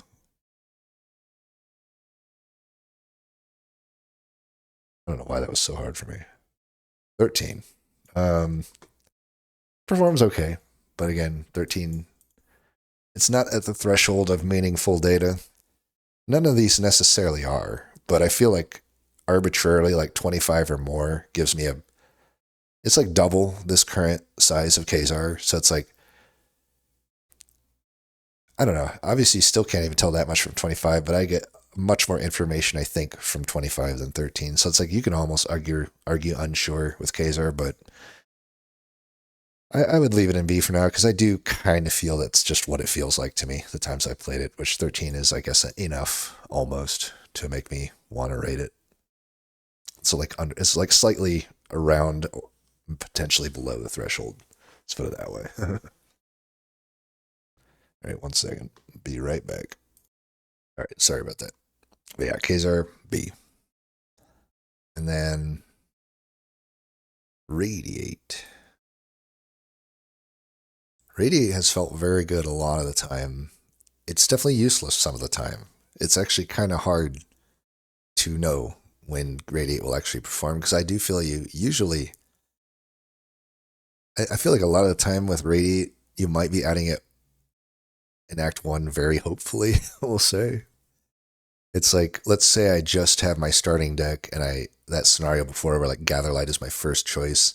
Let's say at my second choice I'm offered Radiate versus like just not that good of stuff. Radiate probably still gets taken there, but it's not something you feel great about. It's like it probably isn't doing that much consistent damage, even with your deck thin at that point. It's doing okay damage, but you're really hoping that it does more to justify having it in your deck. And the problem is it just doesn't always happen. Like you just, in that scenario, it's like I feel like it's correct to take Radiate, but then it's also like you're just not guaranteed that it actually ends up being good for you. So that's what really limits the card, I feel. It's like takeable, but the impact is questionable. There's just a lot of times a Radiate makes its way into my deck and doesn't actually do much. But when it does do a lot, it can do amazing things. Oh my god, like one of the best experiences in Slay the Spire 2, if I might say myself, is just seeing Radiate pop off. I mean, what a beautiful card. Good card art, just vibes definitely S+++ tier. Oh my gosh, definitely up there. But pragmatically, it's just not working out too much of the time for me to put it in an S, but it's certainly good enough and consistently good enough that it's definitely going in A. I would put it above. Yeah, maybe a little above Hegemony. It's still not like you could almost make an A+ tier for charge and convergence. It kind of feels like it might be worthy. We'll see. Once this is all said and done, we might actually need to expand the tiers here. But yeah, I don't have much else to say on it. I mean, it's just very obvious if it's going to work for you or not. Like cards like Hidden Cache and Convergence are the two best cards I would say to see with it, and a Royal Gamble. Royal Gamble would be the other one. Those really make it pop off. But without those, it's not typically doing that much for you.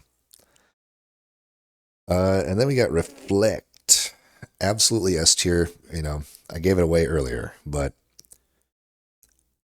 even though in my data, it's still good in my data, don't get me wrong, but 34, it just didn't have as many takes as like a Black Star or some of those other ones, but I honestly think that's just because it wasn't offered as much. Like there is some variance there. I just can't, maybe I'm wrong. I know I can probably figure this out from the data, and maybe I'll do that at a time, but you know, I just can't imagine that I've skipped a Reflect that much. It's so hard for me to skip this card. It's such a good card. I'll even take it if I don't have the stars to support it, and it still works out because it's that broken of a card. It's okay to make your other cards a curse to include a Reflect. I would, if there was a question mark event that was like, hey, have a curse, a random curse, or at least a predictable curse, one, and make it not as bad as like a normality or something. Just whatever the general tier of curse is, we'll say. I would add that to get a reflect. That's how good reflect is. It's so good, insanely good card. They nerfed it, but not by much. They nerfed its defense by like one. I think it's a 16 block card now. I mean, in terms of energy spent, it's insane value. I mean, you're getting more than a bulwark out of a one energy cost card. Now, yes, it costs 3 stars. We're not ignoring that, but in a lot of cases, in the context of making that turn, as long as you got the good star generation, Reflect just is essentially a one cost energy card. It's hard to really explain that out, but that's just how I look at it. And you don't evaluate a turn on how you got there necessarily all the time. You just know that you're getting there a lot, and that's just how my runs end up. I'm usually at a point where Reflect can be played pretty liberally, and even when it's not able to do that, like I said, it's worth playing Reflect and not playing your other cards because it's that powerful in effect. You almost certainly full block the turn you play it. It's not always the case, but either way, if that turn was really so bad that you're not full blocking, you're still not sad that you're blocking what you can block, right? With the Reflect, because there's nothing else more efficient than this, really. Generally speaking, 1 for 17 or 1 for 16 is ridiculous. And then the fact that it does the damage back is just like so good too, because it's like, okay, there's like no real downside to this card other than obviously it can put you in a star debt, so shall we call it, but it's like it gets you both offense and defense. It's more of a defensive card, obviously, I would say, but it's hard to ignore the defense and the damage component of it. It does a lot of damage. I mean, if we said that Black Hole represented 30 damage in the long fights, I would say Reflect. I can't. It's at least that much, and that's not just in boss fights. Reflect does that in every fight. In every fight, it represents like a S tier damage worth of damage, while already providing S tier defense, S plus plus tier defense. So you could. I'm not kidding. You might be able to convince me if you took away the effect of it doing damage entirely. I think it would still be a good card, maybe even S still. But the fact that it does that as well is so good. I will be a little sad when they nerf this thing into Oblivion, because I would imagine it's going to continue to get nerfed. I don't think it needs to be nerfed. I think it's okay if like really strong cards like this exist. In fact, you kind of need them if they're going to keep making the game harder. But it also would be justified if they decided this card needed to further get nerfed. It is just so good. I hope they don't. I don't actually want them to nerf good cards. I don't actually like that. I'd rather just the game get harder and bad cards get buffed. Or at least bad cards need to at least fill a niche. Let's put it that way. They need a niche where they're good. If there's the next card on this list, I feel, is one of the prime examples of a card that does fail in its design. Even though I don't take it much, I'm pretty confident in putting it in D. I would even open up an F tier for it. It's that bad, I feel. But it's like, I don't know.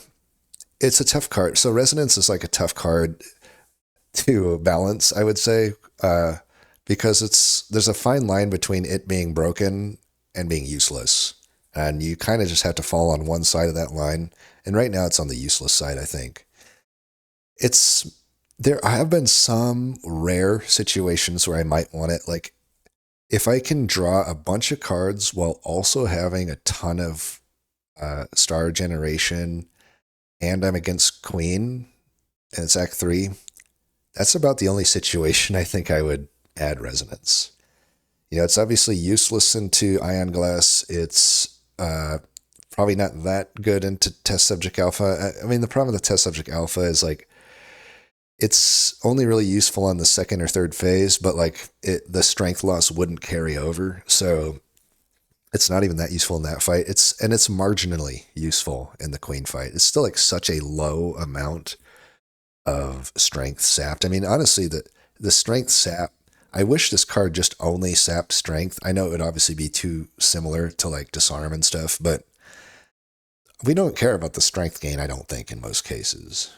We just are taking it to sap the enemy's strength. And the only thing that upgrades on this card is the strength. Maybe if it upgraded to also do 2 strength loss, then I might be able to consider this card more. I feel like that would actually be the balanced state that would be worth playing around with. I don't think it would be broken, but I think it would be a card that's like bad in its unupgraded form, but acceptable in its upgraded form. To me, that feels somewhat balanced for a card like this. So I hope they eventually do that. Because as it stands, it's just so bad. Like it does, the fact that it only saps 1 strength, it's just so slow to actually get any meaningful benefit out of it. And honestly, compare it directly to Reflect. They're both a uncommon rarity, both a 1 energy cost and both a 3-star cost. How often are you ever going to take a Resonance over Reflect? I mean, come on. This is like the polar opposites of cards being like powerful and not powerful, in my opinion. Because they kind of do the same thing. They're both a card that is simultaneously providing offense and defense. Reflect is doing it in a front-loaded way. Resonance is doing it in a scaling way. Now, obviously, there's some deck that exists where I can just cycle this thing a bunch of times, and that would be like the high roll for it. And in those fights, it obviously just solves everything. There's nothing it can't solve. So it has some crazy ceiling with it, right? But it's just like, how often can I make that work? Not that often, I think. Most of the time, it's just a really, really bad disarm or a really, really, really bad piercing wail. I'd almost rather it just give like a pierce. I mean, the problem is there's already another card that kind of does that. So it's like it already occupies space with other cards that makes it kind of hard to like design, I guess. But yeah, certainly in even though I haven't taken it that much, I think it's horrible. I think it's really bad. I would open up an F tier for it, but I'm too lazy to, so I'm just going to leave it below the commons in D, because I would definitely Crush Under is a million times better than this card. It's the same energy cost, no star cost. I get to do 7 immediate AoE damage and get the same strength loss in the context of that turn. So like, as long as I don't care about the long-term scaling, Crush Under is a million times better than Resonance, and they're in the same tier. You know what? It deserves the effort. Let's do it. Let's get ourselves a D tier. It's oops. Yeah, what did I do? I messed something up. Here we go. Why is this so hard? So we have an F tier. No, we don't. We have an well, we had a D tier. Now we have. I don't know what's going on. Just bear with me. We'll figure it out. Okay, you are D, then you're F, capital D, of course, and we need a color. I guess we'll just do this. I don't know. Does that feel F tier? I guess yeah. It's like Resonance tier. In fact, is anything else going to go in here? I don't think so. Let's just call it. No, because then we'll just leave it F. That implies it has use if I call it Resonance tier, but we should leave it as the F tier. Horrible card. But again, even though I really feel strongly on it, I am willing to be convinced if someone can show me a consistent enough situation that this performs, and I'll change my mind. I'm not like dead set on it, but that's just my experience so far. Then Royal Gamble. I'm tempted to go S with it. Certainly if Hidden Cache is S, it would be S, but it's kind of ranked a little bit more strict since it's an uncommon. But I think it still does deserve S. It is a card that oddly enough does want to be upgraded, I would say. Even though the upgrade just makes Retain on it. It's particularly if I'm adding it early, it needs Retain, I think. To get consistent value out of it, because early on you may not have like a hidden cache to really make it consistently easy to play Royal Gamble, so you kind of just have to hold it until you're able to put the stars together to pay it off. And then once you can do that, it's just such a great way to get stars. It also opens up just really crazy turns if you have like a Radiate to put with it, or if you have like a Stardust to pair with it. But it's just sky's the limit with what it gets you, right? It's just so many stars. And sometimes you can combo it with like a Void form, or if you generate the card from like a Jackbox, you're getting 9 stars for free. It's just insane. But you know, even if it's just 4 stars, it's super worth it. 4 immediate stars for 0. It's so good. Of course, it exhausts, which is tough, but it does leave you an additional high roll with you. You know, later on in a run, you might be able to exhaust or remove it. It's really good with that. But yeah, I think it's definitely S tier. How did it perform for me? Um, Real gamble, 27, decent take rate. I will say I didn't catch on to the card so much again until about halfway through. And it performed well, 74% win rate. I'm going to stick with the S tier in it. I think it's justified. But, it's maybe S minus. It still has some runs where it feels like unplayable. Shining Strike, tough one. I think you could convince me that it's better than I'm giving it credit for, but I'm thinking B. Immediately, it's really good. It's like you add it to your deck, and all of a sudden you have more stars and you know what to do with. And in the Act 1, it being a glorified strike is not the worst damage. 8 is like okay damage for Act 1 to justify spending 1 energy on. The problem really just becomes later on in the run when it's like, well, it's like kind of just guaranteeing you have a Venerate each turn. The 8 damage is almost negligible, especially come Act 3. Like, it's just not enough damage. You can upgrade it, but it just upgrades to 11 damage. Doesn't give any extra stars, so it's like, I don't know. It's even at 11, it's hard to justify doing that every turn and killing your draw essentially, right? Because it's like you're drawing 1 less card every turn because this keeps going to the top of your pile.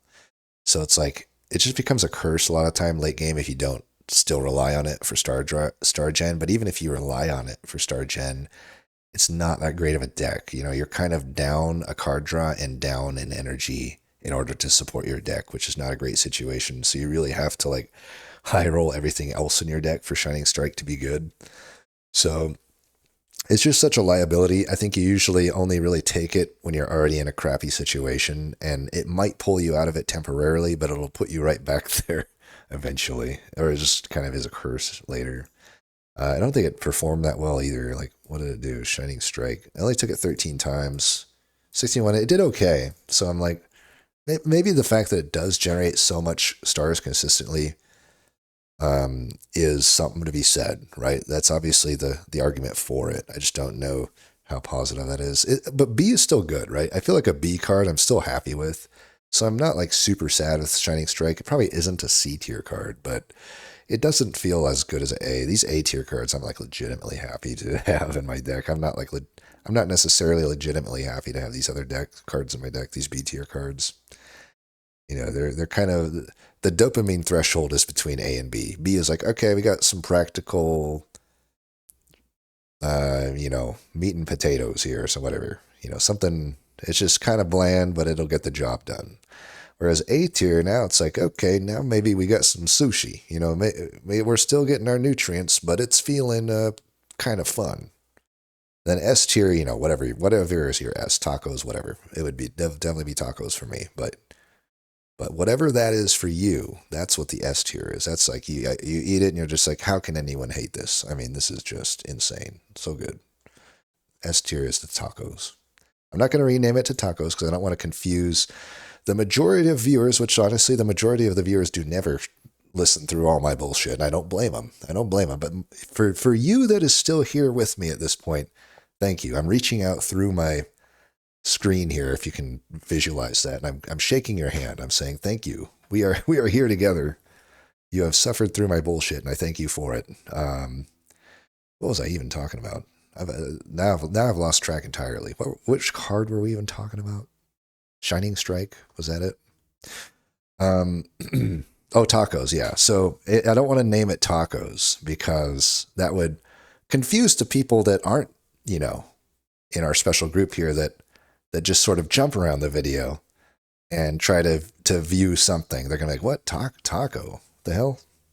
Because taco is usually something bad, like in fantasy football, taco is bad. So I don't want to confuse people because tacos are great and they should not be think of as in a bad way. Oh, talking about some tacos. Spectrum Shift. Hell yeah. Absolutely in the taco tier.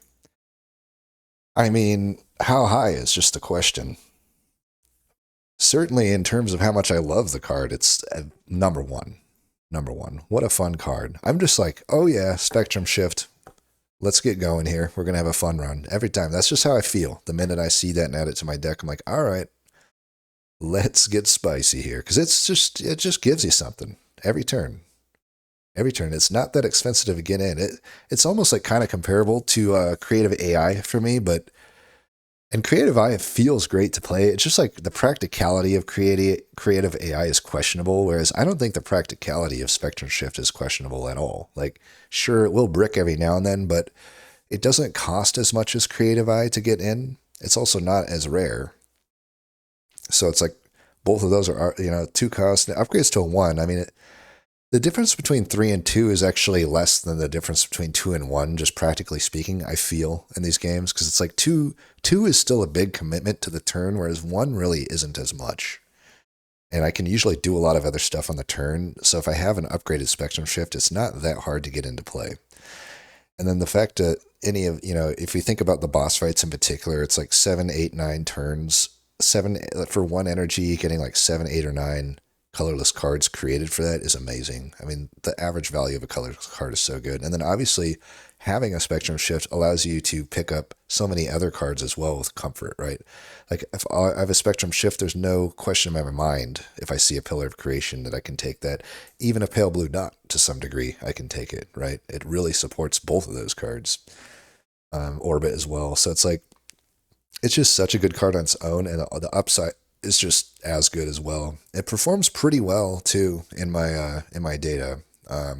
45 times taken. That's so many times for an uncommon. I mean, that's like almost every time I see this, I'm taking it. And honestly, that is the case. Almost every time I see this, I try to bend over backwards to justify taking it. It is possible I take it too much. I will admit that. But for what it's worth, taking it almost half of every run has resulted in definite positive increase on the win rate. Not as much as like a Black Star, but I think we're kind of splitting hairs at a certain point, right? 73 is definitely telling me that this is as takeable as I think it is.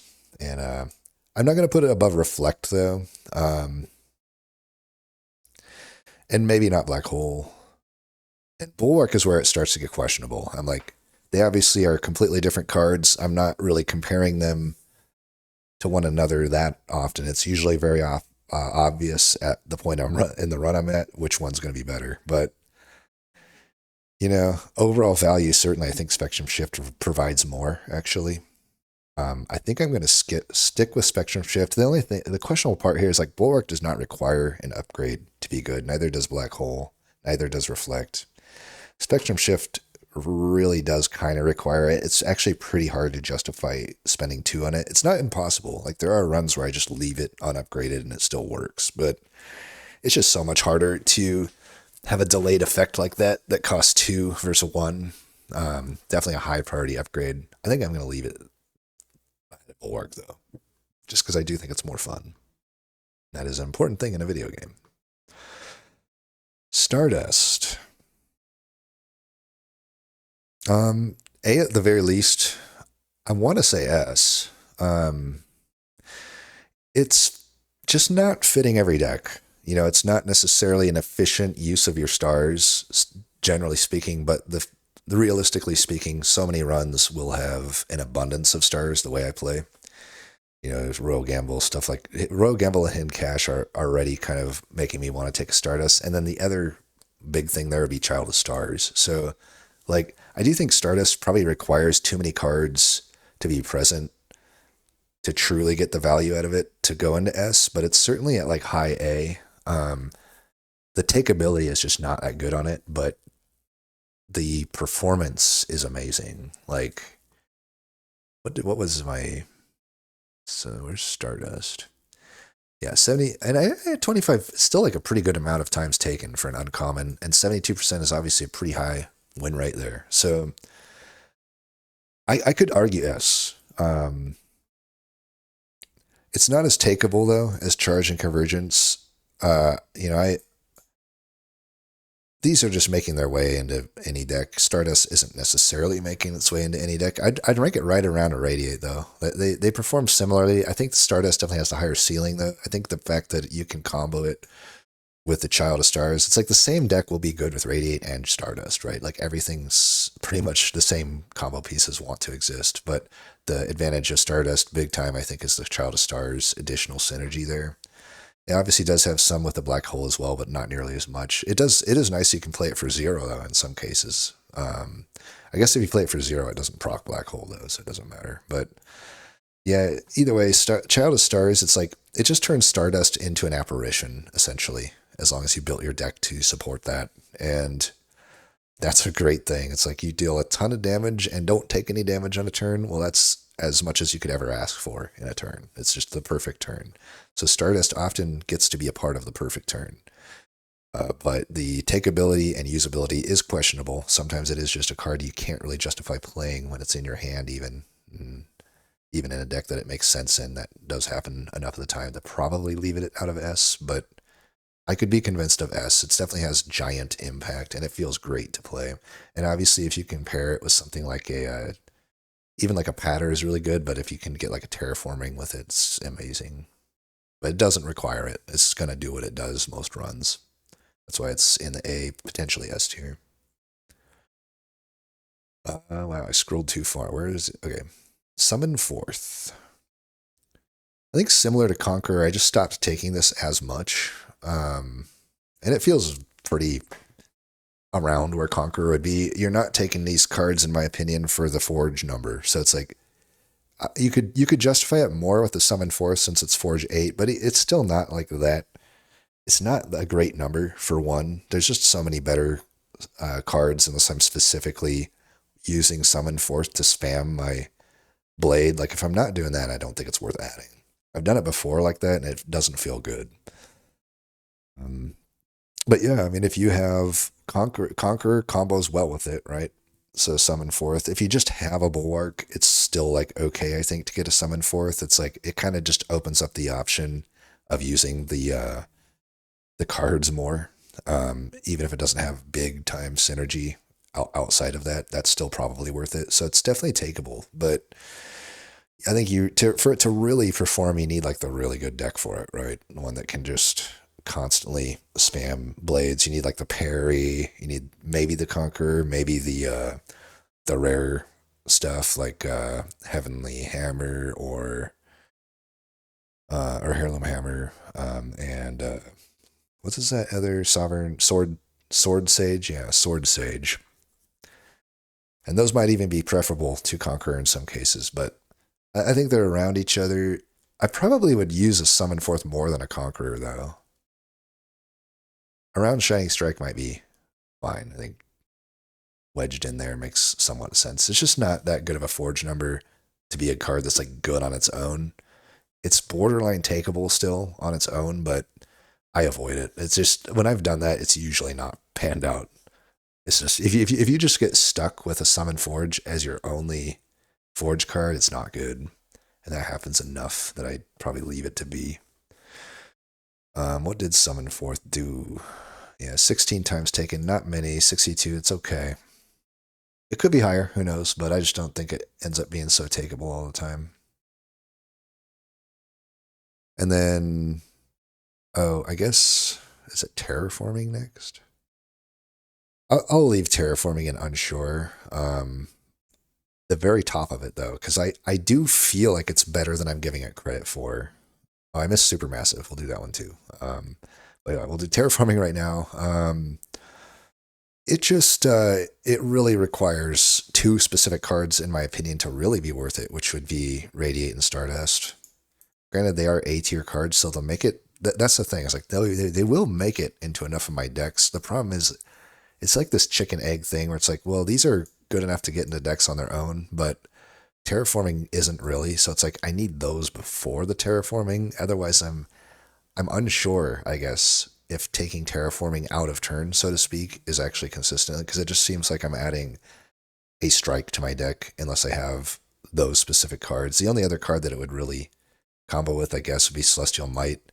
It's like maybe worth adding with a Celestial Might in the deck. Even then, it's like it seems iffy. It's like, okay, well, I am getting good value out of it. I'm getting like 18 damage instead of 6 from my Terraforming. In that case, it is useful, but can I consistently actually pair it with the Celestial Might? That's also just if I'm using them the same turn, that's like my whole turn, so it better be lethal, or else I'm taking a ton of damage most likely to do that play. So it's like, I don't know. It just seems like inconsistent that it would be good, but I could be convinced that it's actually better than I'm giving it credit for. So we'll leave it on unsure. Supermassive, I'm tempted to put, and terraforming, I didn't take it that much, just 3. But I think supermassive's good. It's like, I just don't know that it makes sense that much in a lot of decks. It's almost like a much better version of Bane, or if I were to use an analogy, it's kind of like Bane is to a poison deck. It's like, well, if I already have enough colorless generation to make supermassive good, I might already be good on damage a lot of the time. But it's like low A or high B. Maybe similar to Parry. It's like, but Parry might be more useful, technically speaking, in the type of decks. Like Supermassive might be win more. That's one thing I do think about it, but it feels great to play, and it does a lot of damage usually in most of the decks I add it to. So I'm like, it's hard to ignore the it has some good vibes, but I didn't take it. I still wasn't able to justify taking it that much. 13 at a take rate of 13. Usually those cards are ending up in my B tier, so I'm kind of tempted to put it there. It did perform pretty well though, but performing well in a niche situation doesn't necessarily make it A, which like both Parry and Supermassive kind of fall into that, but I think Parry performs even better in that niche than Supermassive does, because defense is just typically better than offense once we get to late game, right? So I'll leave it high B, but it's a really good card. It's very obvious. The thing is, you just can't take it, generally speaking, right? It's worse than a strike, worse of damage, unless you have a consistent, something like a spectrum shift or more, right? If you have that, then it's great. If you don't, it's just not worth adding. So how do you even rank a card like that? It's like certainly S in the deck that it is good in, but it's just not takeable otherwise. So it is kind of a brick just to see on your card reward screen a lot of the time. So we'll leave it in B. I think that, and Parry might need to go down there too, but I don't know. I'm leaving it in A for now. Is there any other uncommons? Did we forget any? I think that's it, right? Looking through here, trying to see any blue. Yeah, we got them all. So yeah, I definitely, the unsure ones I'm leaving there. And I think, would I make any moving around? I don't think I would. I do feel like there is a difference between S and A here, where it's like, I'm just always seeing the value out of those S tier cards, other than arguably Child of Stars maybe, but whereas the A tier is a little more inconsistent. It really just is. It's an issue of consistent value, I think. But yeah, I think I stick with that for now. Anyway, thank you for bearing through me with this. I knew this one was going to be long because there's just so many uncommon cards. But the rares we're going to have a lot in the unsure tier just because they don't show up. Some of these don't show up enough for me to have a strong opinion on, but still got strong opinions on a lot of them. So we'll be getting to that one next. Anyway, as always, thanks for watching, and until next time, peace.